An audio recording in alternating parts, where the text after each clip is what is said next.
Oke, mungkin I think udah tahu sih teman-teman semuanya ya. Karena pasti. ini salah satu yang lagi hot nih akhir-akhir ini 2 minggu terakhir.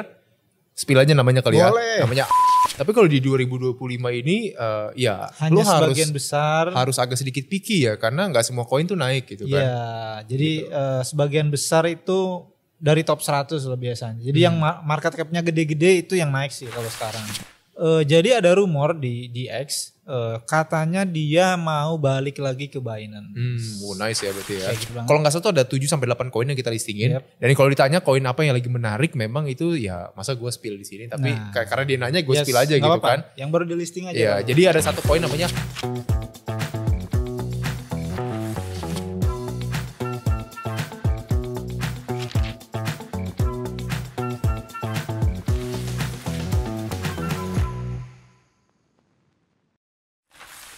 gue Radit, Gua Mike, balik lagi di Ngobrol Kripto bareng bareng SKI. SKI. Oke, Mantap. Bro Michael balik lagi kita. Setelah 3 minggu ya. Lebay, baru 2 minggu. Oh baru 2 minggu. Baru 2 minggu. Jadi setelah kita rehat kurang lebih 2 minggu. Akhirnya kita buat podcast lagi. Nice, dan ini adalah podcast ke-11. Episode ke-11 Samuel Crypto. Oke, episode 11 ya udah panjang berarti. Kita udah 11 minggu di sini berarti dong, Nice. gitu. Ada perlu yang kita promosiin? Waduh. Mau sekarang atau tengah-tengah? Coba teman-teman tebak apa sesuatu yang baru yang ada di sini. Nah, Apakah mejanya ya, atau apakah mejanya? labubunya? Apakah pemerannya? Wah, Gitu. aduh. Mungkin kita kasih ini dulu dong, teaser dari XR-nya Samuel Crypto. Sorry, kayaknya salah gue ya. Salah ya, salah ngomong bro. Tapi gak apa-apa, lanjutin. Gak apa-apa. Apa sih? Iya. Katanya kata orang operator katanya lu selalu ngomongnya beda-beda terus. Oh gitu. iya, jadi Kemarin Samuel Crypto Indonesia, XR. XR Samuel Indonesia. Nah, bener gak tuh? Salah ya? Oke. Samuel XR Studio. Oke. Ya bener tuh. Karena tema kita alt season dan juga ini kan BTSM udah masih di peaknya lah ya. Iya. Jadi kita pergi ke bulan. Wih, kita udah di bulan ya. Kemarin Yes. kita masih di pesawat ya bro ya. Bener Sekarang banget. kita udah landing di bulan gitu. Akhirnya setelah 10 minggu kita landing di bulan. Iya. Panjang soalnya perjalanannya kan. Karena kita juga lagi sama-sama nunggu all season gitu kan. Yes, benar banget. Ini kita kayak promosin dulu deh. Boleh. Jadi buat teman-teman yang mau bikin acara event atau segala macam yang berhubungan dengan visual, dengan pengen punya penampilan visual yang bagus di podcastnya, pakai XR Samuel Crypto Indonesia. Semoga nggak salah. Salah nyebut terus deh. Semoga gue nggak salah bilang ya. Iya. Coba dong dikasih dong katalog barunya dong. Yoi, ini adalah Template barunya dong. ini keluarga. di bulan. Oke. Oh, ini di mana? Wow, ini di mana nih? Gede banget ini kura-kuranya. Tapi keren banget sih ini. Ini zamannya prasejarah atau Wow. gimana? Kura-kura segede gini. Ini kayak di Maldives gitu ya. Iya, tapi tengah laut ya. Wow. Coba yang paling baru deh, yang paling baru coba. Nah, ini di mana, Mike? Nice. Wah, ini kayaknya di Sungai Yangtze-kiang. Bukan di Pik 2. Iya. Tapi ini Buset. Shanghai men ini. Ini bagus lah. Ini temanya Chinese Lunar New gitu ya, Year. lunar gitu ya Chinese New Year ya. Oke. Bagus sih. Ada lagi nggak? Kemarin kayaknya ada beberapa katalog baru visual. Wah, ini Bali nih. XR. Nah, Ini Bali ya berarti ini kan? the best sih. Iya. Ini the best. Jadi Oke. kalau kalian pengen keliling dunia, keliling kota, mendingan di XR Studio sama Yes. Crypto Indonesia. Nggak perlu aja ya. repot-repot, nggak perlu naik pesawat ke sana, nggak perlu bayar hotel dan segala macem. Cukup Bayar parkir aja. parkir aja. Soalnya kan di sini bayar parkir men, gedungnya kan. Jadi bayar parkir aja lu bisa kesini Samuel XR Yes, Studio. benar Gitu. banget. Tapi anyway, jangan lupa kontak Samuel XR Studio di layar kalian Sip. ini. Di sini. Jangan hesitate untuk kontak dia. Buat ngeprank, buat kerjaan silahkan kontak aja. Tapi kalau ngeprank jangan ya. Ini gue bercanda aja. Iya. Teror lagi tuh orangnya. Oke, ya udah kita langsung ke Oke, topik aja kali bro ya. Balik lagi ke bulan. Oh udah balik ya. Back to Oke. the moon. Yuk kita mau bahas apa nih Bro Michael? BTC dulu kali ya. Ternyata seminggu terakhir kemarin tuh banyak info-info menarik yang bisa dibilang hot semua gitu. Iya. Dan gila sih kencang banget semuanya itu Yes, gue lihat. benar banget. Kita mulai dari mana dulu ya? BTC dulu kali ya. Boleh. Ya sekarang kalau kita cek ya, BTC kan rata-rata sekarang udah lagi sideways di harga 113.000 sampai 115.000 ya. Yes, benar banget. Dan memang udah hampir 3 bulan ya kita di sana terus ya bro ya.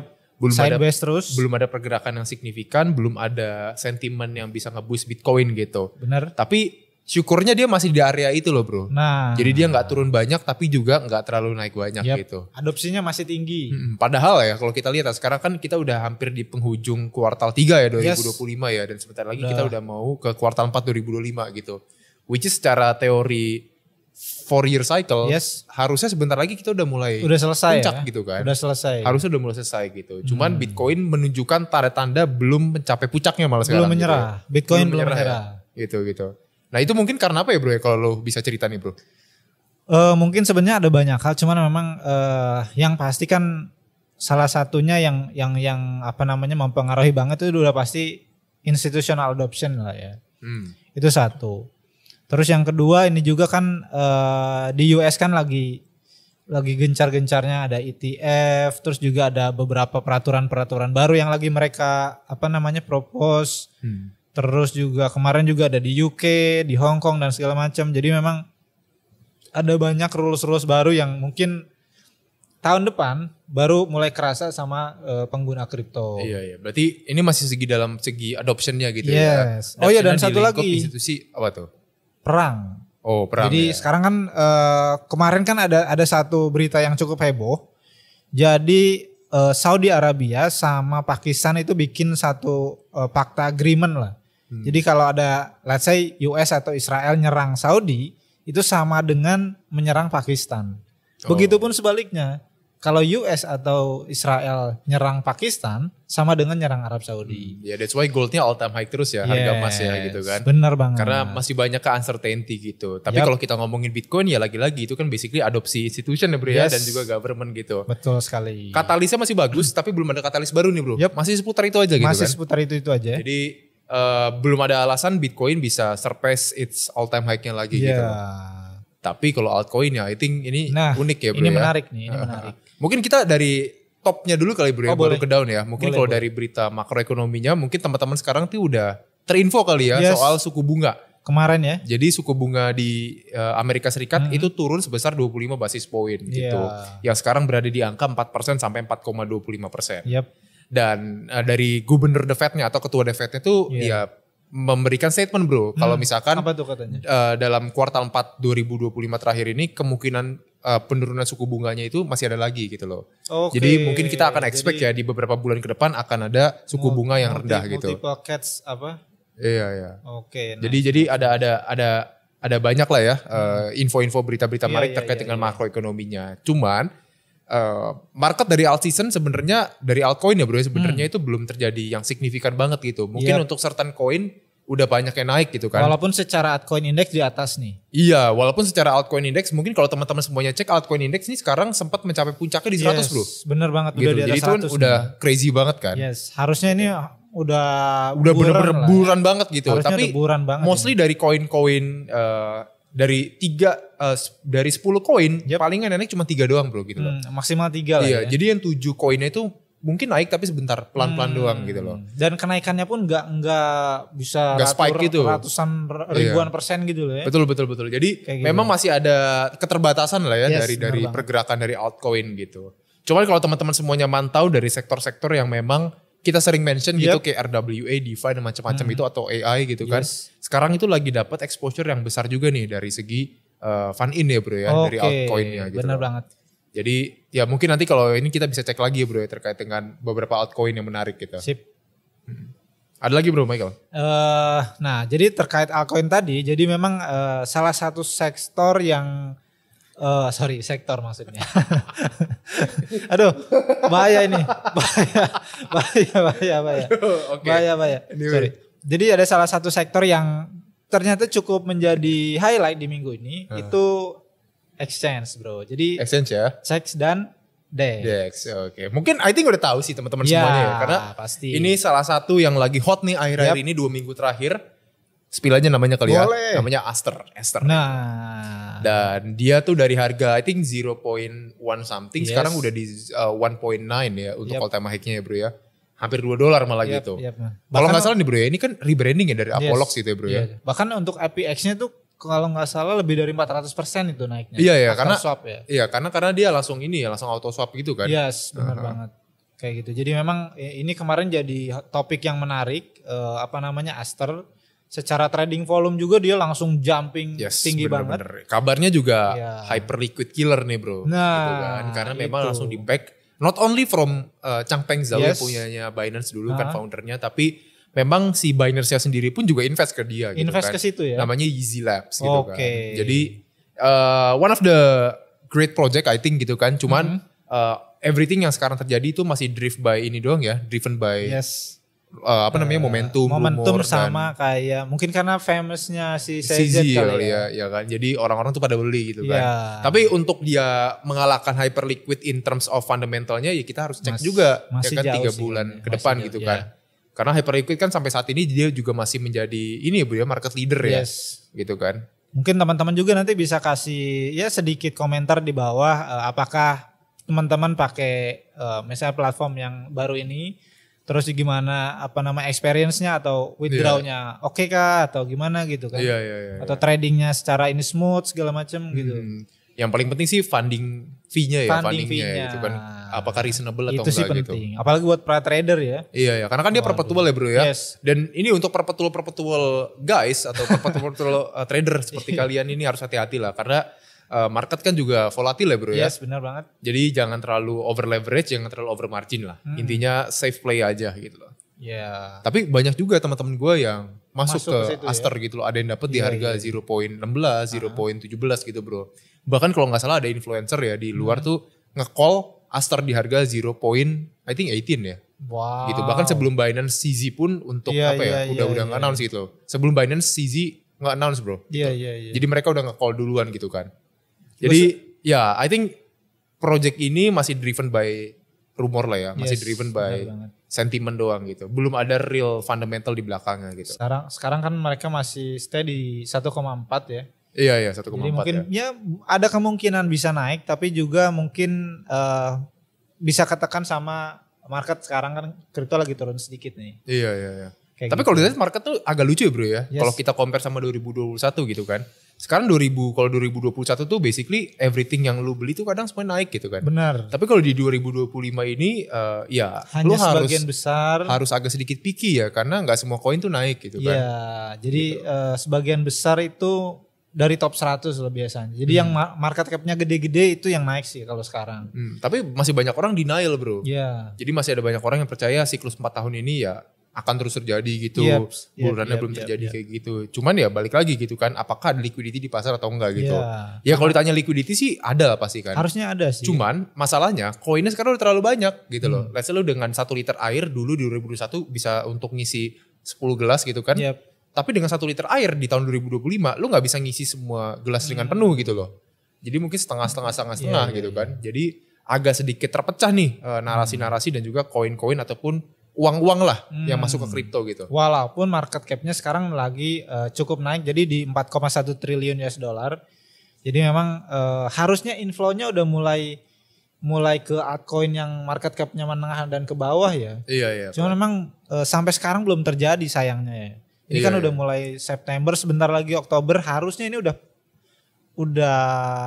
bisa dibilang panennya kita gitu. Cuman emang ya kalau kita ngomongin soal meme lah ya, kan meme itu kan banyak ya, ada yang big cap, mid cap sama yang low cap gitu kan. Benar banget. I think kalau yang low cap itu biasanya akan terjadi pumping setelah Bitcoinnya benar-benar koreksi dalam sih bro. Oke. Ya kan, jadi karena kan orang kan pasti akan mencari akan mencari ini kok market boring banget gitu kan, Bitcoinnya turun, iya kan. Akhirnya mereka cari alternatif, salah satunya tuh ya meme coin yang punya micro cap. Market capnya kecil banget gitu. Jadi mereka akan masuk ke sana dan mereka ya I don't know ya, mereka betting gitu loh untuk menjadi ya maybe 2x, 3x bahkan sampai 10x gitu kan. Bener banget. Tapi ya balik lagi itu kan resiko tinggi banget ya gitu kan. Karena nggak semuanya di kripto juga layak invest sebenarnya gitu. Iya. Jadi masih kehitung jari lah ya. Jadi memang masih ada waktu untuk teman-teman invest di project-project yang potensial. Cuman memang ya harus cepet lah. Exitnya dan segala macam kayak gitu. Supaya bisa maksimal profitnya.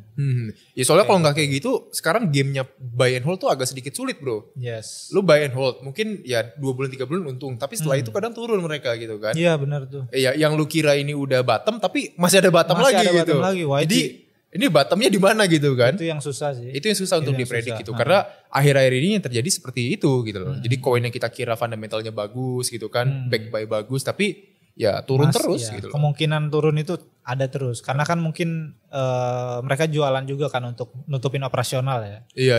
Ya, sekarang sih mostly driven by ini sih ya, narasi dan juga assumption lah ya. Yes, benar banget. Orang-orang punya, let's say gue punya influence gede kayak CZ terus gue mention koin apa gitu kan, satu koin aja. Pasti koinnya naik gitu kan. Benar banget. Nah ngomong-ngomong soal CZ ini. Jadi ada rumor di X.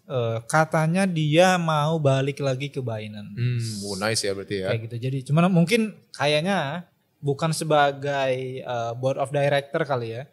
Mungkin advisor atau apa gitu. Iya, karena kan memang gitu. CZ as per 2022 atau 2023 tuh emang stepping down ya dari Binance kan. Karena memang ada waktu itu ada isu lah ya. Ada isu. Seperti ini kan di penjara dia kan tuh. Tapi ya I think he's a great guy I think. Dan dia memang aktif juga di crypto industry gitu ya bro ya. Dan cukup fenomenal lah. Sayangnya memang kemarin ya problem soal regulasi lah sih. Iya, kejerat inilah ya, kesandung hukum lah. Gitu loh. Makanya hati-hati teman-teman ya. Gitu. Iya. Tapi so far so good lah ya. So far so good ya. Hati-hati juga yang mau buat project dan semuanya ya make sure kalian juga comply sama aturan yang ada gitu kan. Betul banget. Gitu. Jadi harus ikutin OJK. Gitu. Sebisa mungkin follow the rules lah. Iya. Walaupun harus, bukan sebisa mungkin, harus itu follow the rules. Harus follow the rules dan kalaupun ada masukan nanti ikut ke sandbox gitu kan by OJK. Bener banget. Justru ini menurut gue bro, soal sandbox ini agak sedikit out of topic ya. Boleh. Karena kan kalau gue lihat di sini bro ya, di crypto industry di Indonesia ya. OJK tuh membuka fasilitas untuk siapapun itu, exchange, project apapun itu masuk ke sandbox OJK. Indonesia only atau dari luar juga? I think Indonesia only juga sih. Indonesia only di luar juga sih I think juga ya. Tapi menurut gue itu salah satu wise move dan juga salah satu menjadi apa ya, ladang untuk kita sama-sama belajar. Jadi dari project developer kasih paham si ada OJK, OJK ya. juga kasih paham ke project developer gitu loh. Yes. Jadi masih bisa sharing-sharing gitu. Meanwhile kalau kita di pasar modal, I don't know, correct me if I'm wrong, kayaknya sandbox itu udah gak ada karena memang secara aturan tuh udah settle udah gitu mature kan. lah ya. Udah mature gitu kan. Justru ini menjadi saat yang terbaik nih untuk teman-teman semuanya yang memang ada di crypto project gitu kan.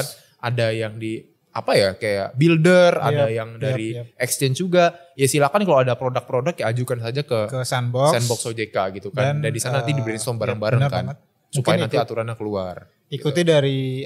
dari tim sandboxnya seperti apa, terus juga mungkin nanti let's say produknya akan seperti apa dan segala macam. Harusnya kalau produknya bagus, harusnya sih mungkin gak lama kali ya dia. Gak lama, approve ya. Dan memang kan namanya sandbox tuh ya belajar bareng lah ya. OJK banget. Juga mempelajari projectnya juga mempelajari OJK gitu kan. Ya, jadi kalau memang dari kedua belah pihak belum menemukan titik terang, biasanya akan jauh lebih panjang gitu loh. Tapi kalau misalkan kedua belah pihak udah ngerti, udah menemukan titik terang, I think secara regulation dan juga secara cara mainnya itu udah dikasih tahu sama OJK. Apalagi gitu kalau udah ada contoh yang diaplikasikan di mana gitu, mungkin itu akan lebih mudah diterima sama mereka kayak gitu. Bener. Iya. Kayak gitu. Oke. Lanjut lagi bro. Oke. Dan kemarin juga ada satu informasi yang cukup inilah. Jadi ada salah satu platform yang kena hack juga kemarin tuh. Jadi namanya Portal Bridge. Jadi mereka kena sekitar $150 juta. Wih, gede juga ya? Iya, cukup gede. Dalam bentuk apa dia di hacknya itu bro? Ini sih kalau hacknya itu kemarin tuh stable coin sama Ethereum. Wah, Ethereum lagi. Ya, jadi memang itu sih yang jadi target para hacker sekarang. Kayak gitu. Karena kemarin tuh ada satu whale juga. Jadi ada satu whale, dia beli lebih dari $1 billion. Jadi dia kan punya kripto nih, punya Bitcoin, nilainya kurang lebih hampir $2 billion. Cuman dia jual hampir $1,5 billion gitu. Terus dia switch ke Ethereum, terus di stake sama mereka. Kayak gitu. Jadi memang Ethereum ini lagi hot, entah itu untuk para OG crypto, institusional maupun hacker juga ternyata. Iya. Dan gitu, hackernya takutnya ya itu aja. Gitu kan, karena Lazarus. Iya Lazarus Group kan. Karena sejauh ini kan memang mereka yang di-funding sama Korea Utara Iya, ya. iya. Rumornya gitu ya teman-teman semuanya, confirmation-nya belum ya. Jangan sampai nanti ini dipotong kan gitu terus gue ditegur sama Kim Jong Un kan. Kemarin gue habis meeting sama Xi Jinping soalnya gak enak kan gue. Gue udah gabung ke grup mereka, tiba-tiba gue di-kick dari WA-nya mereka. Gak enak kayak gitu. Jadi rumornya kayak gitu. Permisi Xi Jinping. Permisi Kim Jong Un. Gitu kan. Gitu, iya. Xi Jinping kemarin habis diancam sama Israel soalnya bro. Oh iya gitu. Boleh dong cerita dong kayak gimana tuh? Jadi katanya ini menurut Netanyahu. Jadi katanya China menyembunyikan Hamas di Beijing. Waduh. Kayak gitu. Di kapitalnya dia dong. Iya. Terus mungkin China merespon dengan kalau bisa sih coba aja katanya. Apanya tuh? Jadi coba aja. enggak kan Israel mau ke Beijing nih cerita mau menyerang. Oh gitu. Kayak gitu. Wah serem juga itu bisa jadi ini ya peperangan selanjutnya itu kan. Ini setelah news yang Saudi Arabia sama Pakistan terjadi. Oh gitu. Dan hari ini ada news lagi ternyata. Amerika minta pangkalan militer yang dulu di Afghanistan yang udah jatuh ke Taliban. Hari ini mereka minta dengan ancaman kalau nggak dikasih ke Amerika, sesuatu akan terjadi. Wih apa tuh? Bitcoin all time high? Nah itu nggak tahu kita. Semoga ini nggak berdampak terlalu jauh ke kripto lah ya. Iya. Tapi harusnya kalau ada situasi geopolitik tension kayak gini biasanya ada gitu kan. Nah itu gitu, dia. karena ya short selling panic selling lah gitu kan. Hopefully kriptonya naik lah ya. Iya. Tapi yang udah pasti naik sih biasanya emas kalau di uncertainty kayak gini sih. Oh, gitu That's why ya? emasnya all time high terus kan. Iya. Gitu. Tapi gue menarik gitu bro soal cerita itu kan berita itu bro. Bisa cerita lagi nggak bro lebih dalam? Bahaya. Soalnya memang kalau secara geopolitik ini memang lagi cukup hot. Karena kan sebentar lagi mau ada sidang PBB kan di New York kan. Jadi memang di situ. Bukan di Bandung itu. Waduh. Mengingatkan Bandung pusat PBB men. Mengingatkan kepada seseorang ya itu. Siapa ya? Udah almarhum kan. Oh, iya. Cuman ya memang jokesnya lucu-lucu aja sih. Itu gue gak tahu jokes atau beneran sih, tapi anyway itu lucu lah bagi gue. Kalau nggak salah sih minggu inilah. Kalau nggak salah minggu ini. Tuh Mike dapat pesan tuh, mic-nya turunin dikit dong. Oh gitu. Tutupin muka lu. Sorry. Memang kebaca ya. Kegantengannya harus terekspos kali ya. Nice. Oke. Gimana tadi Mike? Sampai mana tadi? Sampai sidang PBB di New York. Oh. Ya. Gitu. Jadi di New York ya semoga jadi yang terbaik, Palestina diakui sama negara-negara. Ini kan udah diakui, cuman memang secara ini kemarin kena veto lagi sama US. Oh, I see. Jadi kurang lebih ada 140 negara lebih, tapi kena veto, jadi nggak bisa. Tapi lu percaya nggak sih bro, perjanjian perdamaian dunia itu terjadi di Bandung? Waduh. Enggak, ini sedikit out of the box ya, karena memang kan ngomong-ngomong soal PBB itu gue keinget bro waktu itu kan. Ini mungkin itu. Yang dimaksud adalah konferensi Asia Afrika kali ya. Mungkin. Kayaknya sih ke situ. Ya. Tapi lu percaya berarti ya? Waduh, ini susah juga.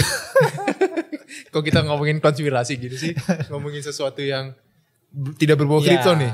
Nggak apa-apa juga, karena mungkin tapi biasanya tuh perang atau konflik-konflik di wilayah-wilayah sana tuh Timur Tengah, US dan segala macam itu biasanya akan berdampak ke kripto biasanya. Iya, benar-benar. Gitu. Karena kan ya secara nggak langsung kan itu ya salah satu perekonomian dunia lah ya gitu kan. Banget. Karena kalau kita ngomongin di negara-negara Arab Saudi gitu kan basically itu banyak ya kilang minyak juga di sana kan, banyak minyak, oil juga. Jadi gitu, transaksinya pakai lain juga gitu, dan memang jalur laut juga mostly ya lewat sana juga gitu kan. Jadi kalau misalkan mereka terjadi peperangan atau terjadi tension geopolitik gitu kan, benar. Ya akhirnya semua itu keblokir gitu loh, Bo. Ke terhambat lah istilahnya gitu kan. Transaksi dan segala yang pada akhirnya ngebuat kelangkaan dunia terhadap sumber resource tersebut gitu kan. Gitu ya. That's why makanya harga emas naik ya, karena situasi seperti ini tuh agak sedikit uncertainty lah, agak sedikit tidak bisa kita duga-duga gitu. Mungkin hari ini kita ngomongin kayaknya positif-positif, besok tiba-tiba ada yang negatif gitu kan. Jadi nggak konsisten guys, jadi udah beda lah sama 2021 gitu kan. Kalau 2021 kan enak kan ya, kayak misalkan wah potong suku bunga gitu kan, terus juga wah The Fed cetak duit gitu kan, orang bisa ngambil pinjaman banyak bla bla bla bla bla, akhirnya marketnya naik semuanya gitu. Tapi sekarang baru ditimpa berita positif, tiba-tiba besoknya negatif. Nah itu ya kan? Jadi makanya marketnya yang belum kemana-mana nih Bitcoinnya gitu kan. Tapi untung ya kita di Samuel Crypto Indonesia ini memang ngakolnya koin-koin yang memiliki narasi yang menarik gitu. Betul banget. That's why kayak ada AI, RWA kemarin kan gitu. Dan juga ada DeFi juga gitu loh. Jadi secara fundamental bagus-bagus. Benar-benar. Begitupun teknikalnya, jadi mungkin teman-teman bisa ya take consideration dengan apa yang kita spill di sini. Iya. Tapi disclaimer ya, jangan langsung ditelan mentah-mentah aja gitu loh. Teman-teman semua juga harus melakukan do your own research gitu. Ada lagi nggak Bro Michael? Nah balik lagi tadi ke Amerika, jadi ternyata OJK-nya Amerika lah, atau SEC. Jadi mereka ini mempermudah pendaftaran ETF lah. Jadi yang sebelumnya kalau nggak salah gitu. Ya benar. Jadi waduh fotokopi KTP. Buset. Kira di sini kali ya. Gue nggak mention negaranya sih ya. Wakanda ya. Jadi yang sebelumnya kurang lebih sekitar 240 harian jadi 75 hari. Oh. Jadi memang sekarang dipermudah lah intinya untuk pendaftaran ETF-nya. Emang impactnya apa tuh bro? Impact positif atau negatif itu jadinya? Positifnya mungkin akan lebih banyak koin-koin yang didaftarkan sebagai ETF itu sudah pasti salah satunya. Dan yang kedua akan banyak money flow dari retail dan institusional yang ada di US. Kayak gitu. Ini kan uangnya besar banget tuh di sana tuh. Jadi secara ini pasti bagus banget lah untuk ngerek harga ke let's say ke 150.000. Kayak gitu. Dan koinnya ini pun gak tersentralisasi di koin yang berfundamental bagus gitu kan. Bahkan meme coin aja kayak Doge aja juga. Doge pun jadi ada ETF ya? gitu kan. Wow. Maksud gue kayak tergantung koinnya, apakah koin ini punya let's say bisa dibilang brandingnya bagus gitu kan, memang di belakangnya bagus usernya dan juga memang banyak, punya community-nya gitu besar kan. gitu. Itu nggak menutup kemungkinan memang akan dijadikan ETF gitu. Once ETF udah di-approve, once ETF udah jadi, I think institutional itu ya punya reason lah ya untuk mereka beli si koin tersebut melalui ETF gitu. Ya instead mereka beli koinnya langsung gitu kan, mereka beli ETF-nya gitu. Iya benar banget. Jadi itu salah satu positif lah dari ETF kalau misalkan memang pendaftaran ini percepat gitu bro ya. Iya benar banget. Gitu. Perlu bayar gak sih bro kalau untuk daftar ETF kayak gitu? Dari issuernya? Harusnya enggak sih. Cuman mungkin ada biaya-biaya compliance gitu lah ya. Kayak karena kan harus ada kayak audit legal, juga gitu kan. Audit dan segala macam kayak gitu-gitu. Paling itu sih biaya-biayanya. Nah terus issuernya butuh cek kesehatan gak? Wah kayak di sini juga. Iya bener dong, maksud gue kan daripada nanti lagi apply tiba-tiba sakit gitu. Maksudnya kesehatan company-nya gitu kali ya. Nah bener, tiba-tiba kan sakit company-nya gitu kan. Waduh. Karena kan ini ngomongin sektor keuangan ya bro ya. Bener. Karena sektor keuangan itu sangat rely on securities banget gitu. Jangan sampai sektor keuangan ini tuh gampang di breach, gampang di hack gitu loh. Kalau udah terjadi ya seram juga. Orang juga naruh duit di sana kan juga gak berani men gitu loh. Ya pasti kayaknya ada lah ya, ada fit and proper juga kan. Gak mungkin tiba-tiba perusahaan ini bisa mengeluarkan ETF apa tanpa ada fit and proper gitu kan. So that's why makanya gue tanya cek kesehatan apakah ada gitu kan. Ya itu artinya fit and proper gitu. Dan hopefully sebenarnya hal-hal seperti ini tuh bisa menjalar ke sini lah. Jadi let's say kan kemarin di US tuh mempermudah dari 240 ke 75 hari. Tapi kapan? Nah terus di UK itu dari kurang lebih 17 bulan jadi sekitar 5 bulanan. Nah semoga sandbox di Indonesia atau apa namanya hal-hal yang terkait pendaftaran kripto di Indonesia ini dipermudah gitu.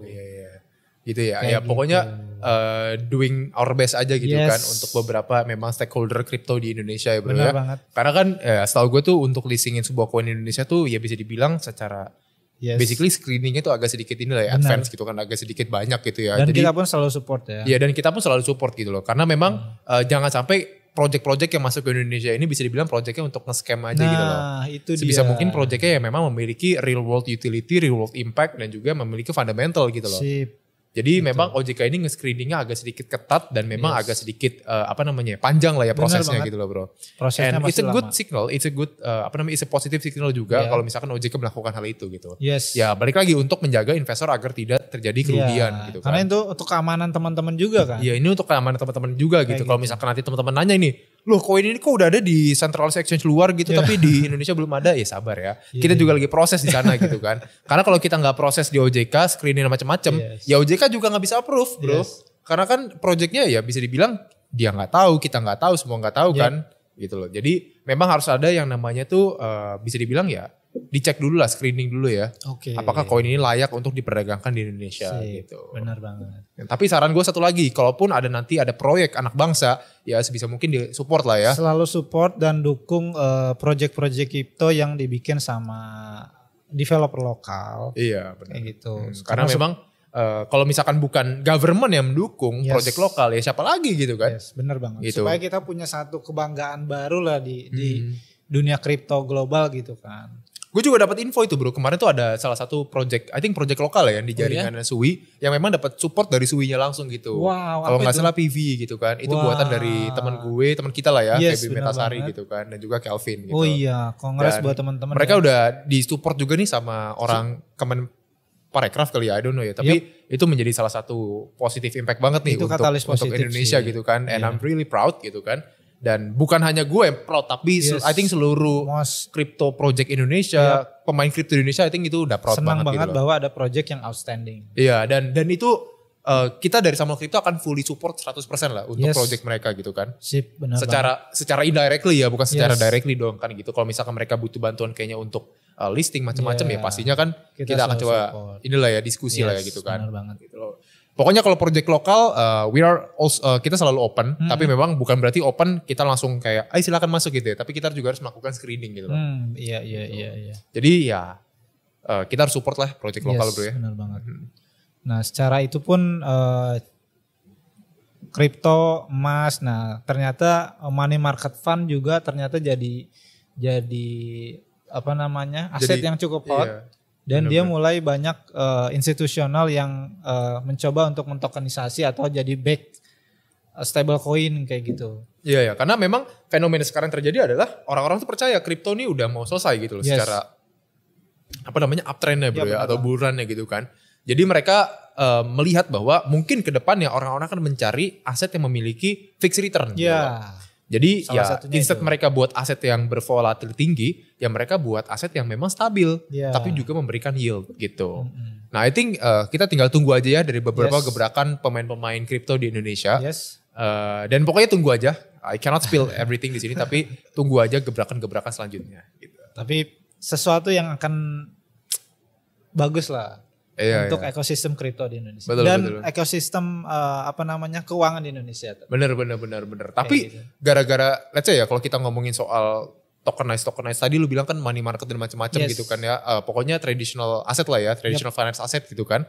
Ya itu kan secara nggak langsung memang juga mengancam beberapa pelaku bisnis di traditional finance ya bro ya, kayak banking gitu kan, kayak I don't know ya, insurance dan macam-macam gitu kan. Mereka pasti harus berevolusi juga sih harusnya. Jadi that's why makanya masih banyak yang lagi ya inilah ya, bukan tabrak-tabrakan sih, lagi diskusi lah ya bro ya. Jadi supaya antara traditional finance dan juga crypto ini tuh saling berdampingan gitu. Kalau bisa saling menjembatani lah ya satu sama lain gitu. Benar banget. Ya pokoknya stay tune aja. Maybe around I don't know ya 3 months atau 6 months akan ada gebrakan baru lah di crypto industry Indonesia. Dan kita punya satu segmen baru. Apa tuh? Jadi kita menerima pertanyaan dari teman-teman Samuel Cryptomania. Bukan Samuel. Apa sih namanya? Samuel Crypto XR Studio. Bukan, apa sih? Aduh, lupa lagi namanya. Apa namanya? Apa yang lo mau ngomong? Skymet. Oh, Skymet. Aduh, masa lupa sih nih. Jadi ada beberapa pertanyaan dari Skymet di Instagram. Mungkin gue bacain aja. Boleh. Jadi kurang lebih nanti coba ya. Oke, yang pertama ada dari siapa nih ya? Jadi pertanyaannya adalah dari siapa dulu? Coba. Sebentar. Namanya agak unik soalnya bro. Oh ya, boleh sebutin gitu aja siapa namanya. Kan ada apa-apanya gitu kan. Biasanya kalau dibaca kayak gitu kan bro. Ini dapat ini dari bla bla bla bla bla gitu. Robi Chen. Wih, oke. Kata dia apa? Dia bilang koin apa yang koin baru apa yang menarik yang di listing di Samuel Crypto, dia bilang. Oh, pertanyaan itu. Ini mau ditampung dulu atau langsung jawab nih? Langsung jawab aja. Langsung jawab aja ya. Jadi mungkin as you guys know juga minggu lalu kita ada listingin koin-koin baru ya bro ya. Yes benar banget. Kalau nggak salah tuh ada 7-8 koin yang kita listingin. Dan kalau ditanya koin apa yang lagi menarik memang itu ya masa gue spill di sini. Tapi karena dia nanya gue spill aja gitu kan. Yang baru di listing aja. Ya, jadi ada satu koin namanya Hyperion gitu kan. Dan kode ticknya tuh Rion lah ya bro ya. Ini kayaknya bro Michael bisa jauh lebih ngejelasin nih ke mereka nih. Boleh. Jadi Hyperion ini decentralized exchange di ekosistemnya Aptos. Mereka itu punya market share yang paling gede di antara beberapa DEX yang ada di sana. Jadi secara pendapatan, revenue dan fee cukup tinggi dibanding beberapa DEX yang ada di ekosistem Aptos. Nah, ngomong-ngomong soal DEX, kemarin kan udah di kickstart kan sama Aster ya bro ya. Ada Aster, Hyperliquid dan ini kemungkinan Hyperion ini akan menjadi sleeping giant ya. Yang kalau nggak salah mungkin akan bisa ditarik ke atas gitu kan. Bluefin juga kurang lebih dari 3 hari terakhir nih itu harganya selalu naik 2 digit. Nice. Jadi memang lagi ada sesuatu di maksudnya naratifnya lagi di DEX sih. Dan kita bukan mention ini baru hari ini ya bro ya. Kita udah mention ini dari beberapa minggu yang sebelumnya gitu. Dan udah tersedia di Samuel Crypto. Dan udah tersedia di Samuel Crypto Indonesia. Jadi teman-teman semuanya, if you guys miss out dari Aster ya bolehlah dilirik alternatif yang lainnya kayak gitu. Atau mungkin Bitlayer boleh juga. Ya boleh. Tergantung sukanya yang mana gitu kan. Kayak gitu. Dan balik lagi harus do your own research gitu. Terus juga ada pertanyaan kedua dari Uzi 01. Uzi 01. Iya, dia bilang katanya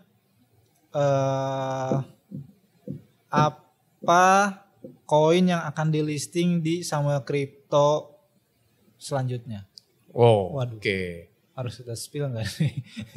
Kayaknya kalau untuk listing kayaknya kita gak bisa spill nih ya Mas Uzi 01 ya. Tapi I think yang mungkin gue bisa bilang adalah koin-koin yang akan kita listing selanjutnya adalah koin-koin yang memang secara narasi itu pertama yang kita udah sering bahas di podcast ini gitu kan. Dan yang kedua yang pasti memiliki market share yang gak kalah hebat lah ya dibandingkan kompetitor yang lainnya gitu kan.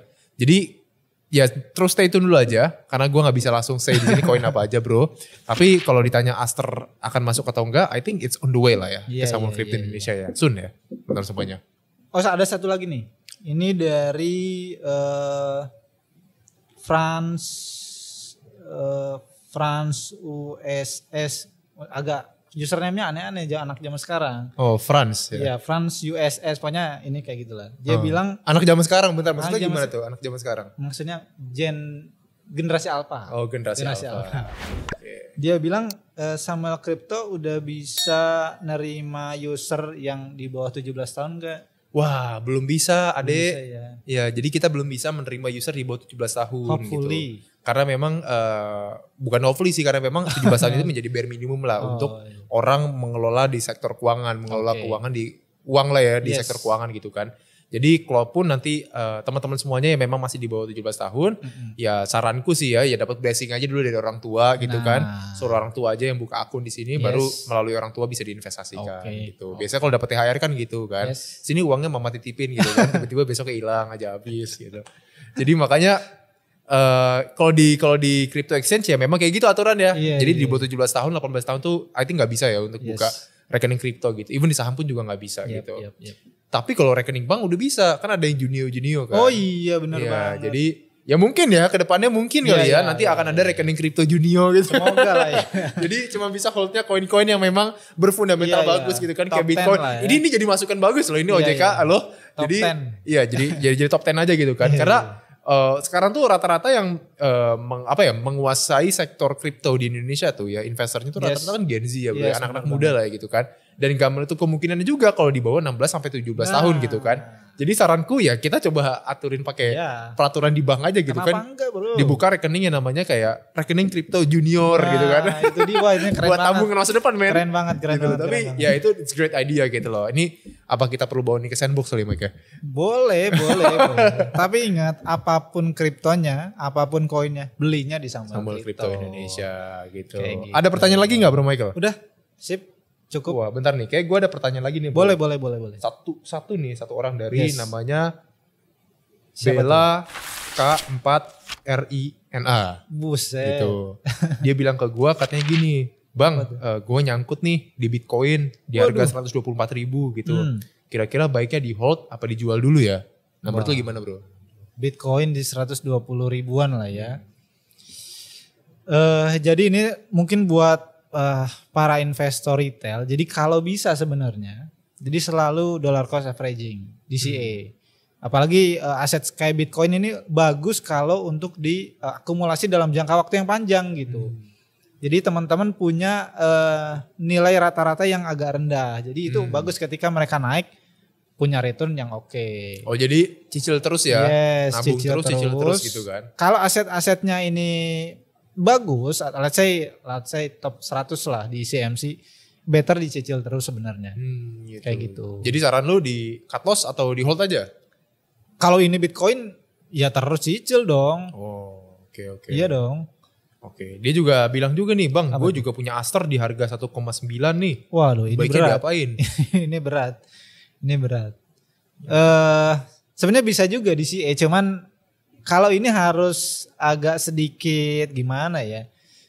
Kalau ini perlakuannya agak teknis. Jadi misalkan kalau tadi 1,9 ya dia 1,9. Kalau dia bilang 1,9 terus kalau si Acer ini turun ke let's say 1,1 harus ambil 3 atau 4 kali lipat volumenya lebih besar daripada yang dia masukin di 1,9. Jadi kalau dia rebound sedikit ke 1,5 atau 1,6 atau 1,4 lah, mereka bisa exit di situ. Oh, kayak gitu. Dia juga nanya nih, Mike. Waduh banyak juga. Iya. Ini siapa sih nama mas yang kemeja flanel itu? Mungkin bisa kenalan dulu kali, Mike. Waduh, gitu. Jangan dong. Ya udahlah, anyway itu just intermezzo aja teman-teman semuanya. Oke. Ada lagi? Enough. Ada lagi yang lainnya? Aman ya? Aman ya udah. Oke teman-teman semuanya. Ntar dulu nih, mau gue atau lo yang closing? Bebas. Gue aja ya, gue aja ya. Oke, sampai sini teman-teman semuanya podcast kita di Ngobrol Kripto bareng SKI. Jangan lupa subscribe, like, dan juga share video kita. Dan jangan lupa stay tune terus di Ngobrol Kripto bareng SKI.